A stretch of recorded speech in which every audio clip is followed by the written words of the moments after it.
অভাব যায় না মইলে, সব যায় না ধুইলে, কয়লা ধুইলে ময়লা যায় না। বহু প্রবাদ আছে এই টাইপের, এই কাছাকাছি রিলেটেড।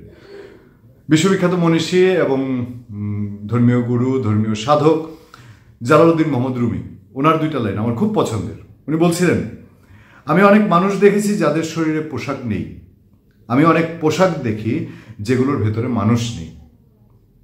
মানে অনেক মানুষ আছে পোশাক ছাড়া, পোশাক কেনার তাদের সামর্থ্য নেই।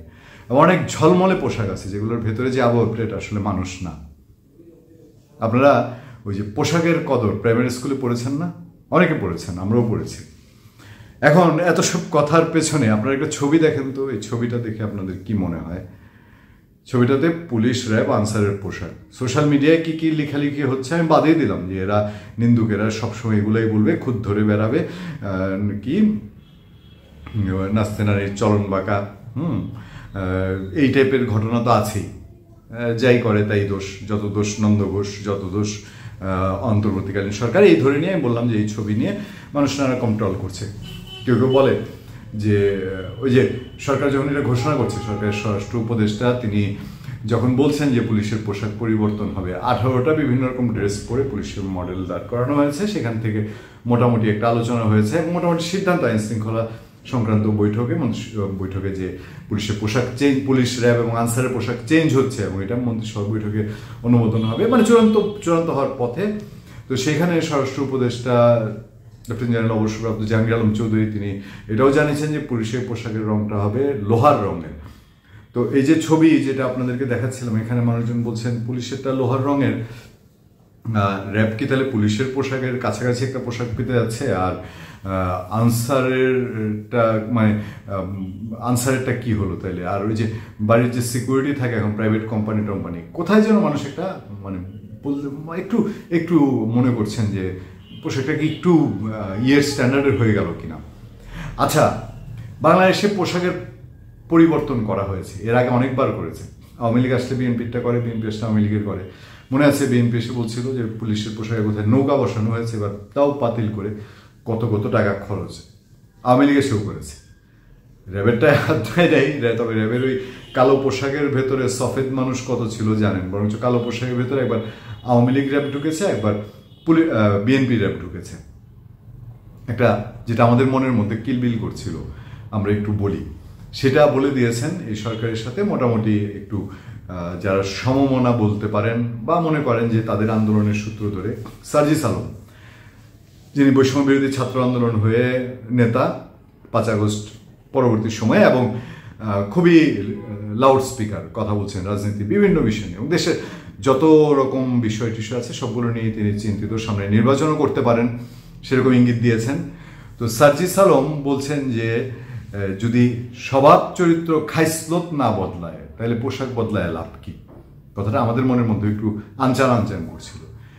পোশাক বদলাইল, এই যে আওয়ামী লীগ বিএনপি পোশাক বদলেছিল, লাভ কি হয়েছে? স্বরাষ্ট্র উপদেষ্টা বলেছেন যে 5 আগস্টের পরে যে মনোবলটা ভেঙেছিল এটা চাঙ্গা করা প্রয়োজন, চাঙ্গা করার উদ্যোগ হিসাবে পোশাক কি ভূমিকা রাখবে কিনা। আপনার এই 5 আগস্টের পরে বাংলাদেশে আইন শৃঙ্খলার সবচেয়ে বড় দায়িত্বে থাকা পুলিশ, স্বরাষ্ট্র উপদেষ্টা কিছুদিন আগে বলেছিলেন যে পুলিশ পুরোদমে কাজ শুরু করেছে, পুলিশের দায়িত্বশীল মানুষজন বলেছেন। তো এখন আবার পোশাক বদলায় চাঙ্গা করতে হবে, আদতে কি কোনো কাজে দেয়? আমি একটু যদি ভিন্নভাবে দেখি, ধরেন সবচেয়ে কম বেতনের পুলিশ কর্মকর্তা, যিনি ঘুষ খান না, কোনো রকম তার অবৈধ ইনকামের কোনো আগ্রহ নেই, আছেন তো পুলিশ বাহিনীতে অসংখ্য আছেন, সৎ পুলিশ আছেন, তিনি রাতে যে জায়গায় ঘুমাতে যান, ওনাদের ডিউটি সম্পর্কে আপনারা জানেন। পুলিশকে আমরা গালিগালাজ করি, কিন্তু আমরা যখন পুলিশের সঙ্গে প্রচুর কাজ করার সুযোগ হয়েছে বিভিন্ন কারণে পেশাগত দায়িত্ব পালন করতে গিয়ে, আমরা তো দেখেছি। নরসিংদী মডেল থানায় গিয়েছিলাম আরো 2-4-5 বছর আগে, না আরো 5-7 বছর আগে, মডেল থানা নিয়ে নিউজ করতে। মডেল থানায় পুলিশ কিভাবে থাকে, কিভাবে খায়, আপনারা পুলিশের বাইরের আবয়বটা দেখেন, ঘুষ দেখেন, দুর্নীতি দেখেন, তাদের থাকার জায়গাটা, খাওয়ার ব্যবস্থাটা, ডিউটি 10-12-14 ঘন্টার, হরতাল অবরোধ আন্দোলন হলে তো কথাই নেই, 2-4 ঘন্টাও ঘুমাইতে পারে না। ওই লোকগুলারে থাকার ব্যবস্থা, খাওয়ার ব্যবস্থা কমফোর্টেবল না।